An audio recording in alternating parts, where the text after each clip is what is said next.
Diretoria pintou a lista do Dorival para a seleção brasileira nos próximos 2 jogos, Peru e Chile. Eu tinha achado que era Bolívia, porque eu acho que faltava a Bolívia, alguma coisa assim, mas não, é Peru e Chile, o Chile fora, o Peru em casa, o Chile fora, o Peru dentro. E, cara, é muito difícil, cara, porque você olha para a lista e tem vontade de fazer uma crítica, né? O ímpeto natural é você olhar e falar assim, pô, eu quero criticar, essa aqui não é a lista que eu espero de uma seleção brasileira e tal. Mas a gente tem que analisar o Dorival e não a culpa do que tá acontecendo com o futebol e tal, não sei o quê. Os goleiros Alisson, Bento e Ederson, esses goleiros são contestados por algum motivo que eu não tenho muita convicção, não me convence muito, porque assim, são goleiros de altíssimo nível, jogam em grandes clubes, em alto nível há muito tempo e tal, nunca decepcionaram lá. Talvez tenha a lei aqui, mas o Alisson nunca fez milagres pela seleção brasileira. Ok, tem Ederson, mas assim, o Alisson tem todas as credenciais para ser convocado, foi eleito o melhor goleiro do mundo e tal. Acho um pouco uma discussão meio bobo. O problema da seleção nunca esteve no gol. Laterais, Danilo, Wanderson, gostei do Wanderson aqui, Abner e o Arana. O Abner, cara, ele é titular do Lyon agora, ele foi contratado pelo Lyon, ele tá jogando lá no Lyon, eu não vejo muitos jogos do Lyon, pelas avaliações estatísticas que eu dei uma olhada nele aqui, ele tá ok, tá começando lá, mas é titular, né? Não sei se não tem nada no Brasil que seja melhor, vamos ver, porque é um garoto de 24 anos, a gente mal viu jogar aqui, jogou muito pouco aqui, então a gente não tem muito essa... A gente não tem essa intimidade atual com ele para saber como é que é. Como é um jogador que está crescendo na carreira, ainda é novo, acabou de fazer essa transferência e tal, já pode ser um cara de um potencial gigante, a gente não conhece também. Bremer, Militão, Gabriel Magalhães e Marquinhos. Eu não quero saber quem vai sair, mas o pingo de futebol internacional que eu acompanho é o suficiente para saber que o Murilo hoje é o melhor zagueiro do Brasil atuando. O Murilo está jogando para um caralho na Inglaterra. Tanto que o Chelsea está desesperado atrás dele, entre outros clubes da Europa estão desesperados atrás do cara, dispostos a pagar milhões e milhões e milhões, mais de 50 milhões de euros pelo cara. O cara não está na seleção brasileira. Aí eu já acho que tem um erro na convocação aí. Acho que o menino tem que ser chamado. O Murilo ex-Corinthians, está jogando pra caralho. Meias, André, Bruno Guimarães, Gerson, João Gomes, Lucas Paquetá e o Rodrigo aqui, considerado na função de meia, pelo menos na hora da lista aqui. É o grande problema que nós temos. Esse é o setor do grande problema que o Brasil tem hoje, né? Que é um setor onde a gente não consegue encontrar ali o brilhantismo de jogadores fora de série e tal. Nós temos jogadores ali que são bons, são todos eles bons jogadores. Mas ali não tem. Se não tem um Neymar ali, não tem, outro Neymar não tem, mas se não tem alguma coisa parecida, né, com o Neymar para estar do lado ali, ou tem o Neymar, ou a gente vai ter um meio de campo mediano, que tá mediano quando eu digo assim, nós estamos na mesma média da Espanha, nós estamos talvez esteja até atrás da Espanha.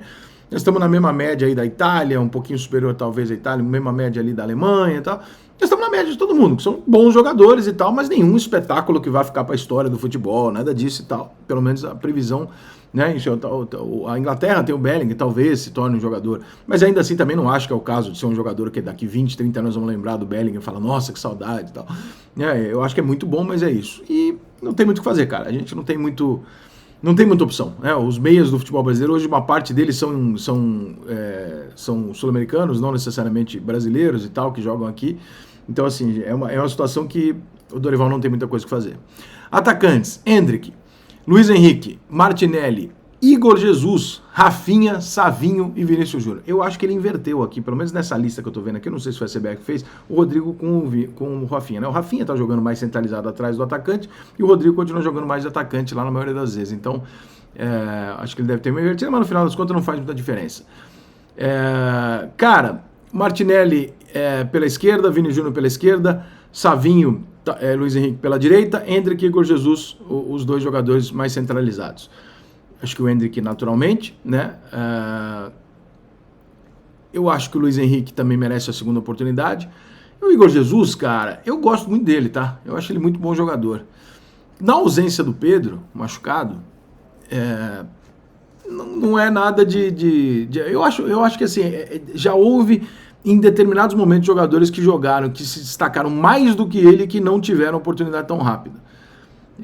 Eu esperaria um pouquinho mais. Eu não levaria, nessa lista eu não levaria, tá? Nessa lista eu levaria outro jogador. Não sei qual, talvez um mais consagrado, um Hulk da vida que seja, mas assim, alguma convicção de que o cara não vai ser testado. Por que eu faria isso? Porque o Dorival não está em condição de testar nada. A seleção pode até estar, mas o Dorival não está em condição de testar nada. O Brasil tem que ganhar os 2 jogos. Se o Brasil quiser sair dessa situação e o Dorival quiser virar um empregado, ele precisa ganhar os jogos. Então, se eu fosse o Dorival, eu ia garantir o meu ali. E para garantir o meu, eu ia convocar jogadores que eu tenho convicção de que estão prontos para para render e tal. Pode ser que o Igor chegue lá e arrebente, tomara, gosto muito dele, acho muito bom jogador, mas é um risco, assim, né? Eu vou chamar o cara agora, primeira vez, jogo centroavante, o cara, eu preciso ganhar o jogo e tal. Isso aí, né?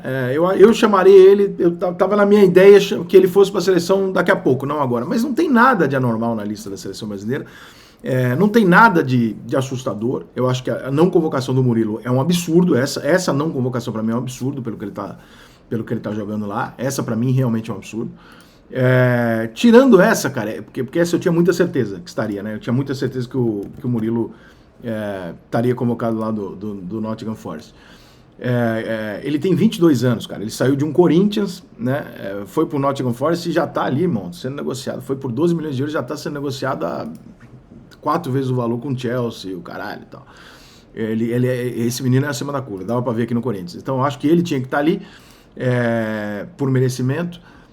Mas não tem, cara, não tem uma coisa assim que a gente possa realmente fazer uma grande contestação, falar a seleção é uma merda. Não é uma merda, a seleção é do caralho, não é do caralho, a seleção é incrível, não é incrível, a seleção vai encantar, não vai encantar, a seleção vai mudar da água pro vinho, não vai. Não tem nenhum jogador que você possa convocar hoje que mude a seleção brasileira, esse jogador não existe. Então não tem nada que o Dorival possa fazer. O que eu acho que o Dorival poderia e deveria fazer diferente vou fazer o máximo possível de coisas diferentes, não na convocação necessariamente, mas no jogo, para tentar mostrar uma evolução, para tentar achar um caminho. Por quê? Porque se eu tô seguindo esse caminho aqui, esse caminho tá uma merda, se eu continuar fazendo as mesmas coisas, vai chegar uma hora que alguém lá de cima vai olhar e falar assim, cara, ele não tá nem tentando mudar. Então o caminho dele é esse, para ele é isso, então pode mandar embora, e ele vai rodar. Ou você morre atirando, ou você morre tomando bala nas costas, fugindo, né? Então eu acho que o Dorival, ele não é um cara ousado, o Dorival nunca foi um cara abusado, ousado, corajoso e tal. Eu não estou esperando que o Dorival vá fazer uma formação diferente, nem nada. Eu não estou esperando assim, né? Seria muito da minha cabeça do caralho ver, por exemplo, falar, quer saber, eu vou botar o Rafinha onde ele está jogando às vezes no Barcelona ali atrás dos atacantes, do lado do Paquetá, e vou botar um volante aqui, vou meter 3 atacantes e vambora, e vamos para cima dos caras e tal, porque nós estamos falando do Peru e o Chile em péssima fase, né? Por que não? Porque provavelmente o Dorival não vai fazer isso. Ele vai jogar com 2 volantes, o Bruno Guimarães provavelmente não vai ver a bola o jogo inteiro, né? Porque o Bruno Guimarães fica coitado numa função que ele não tem ninguém para marcar, e quando ele vai lá na frente ele não entra na área. Então ele fica sendo um box-to-box dessa geração, que num box lá, num box cá, né? Então coitado do Bruno Guimarães, ele fica perdido no campo, o Paquetá tem que fazer tudo sozinho na armação, e fica aquela bagunça lá que a gente sabe que não tá dando certo. Vamos dar mais 2 jogos de crédito pro Dorival para ver se ele acerta, cara. Mas em relação à convocação, irmão, infelizmente, difícil dizer, mas é isso. É o que tem, irmão.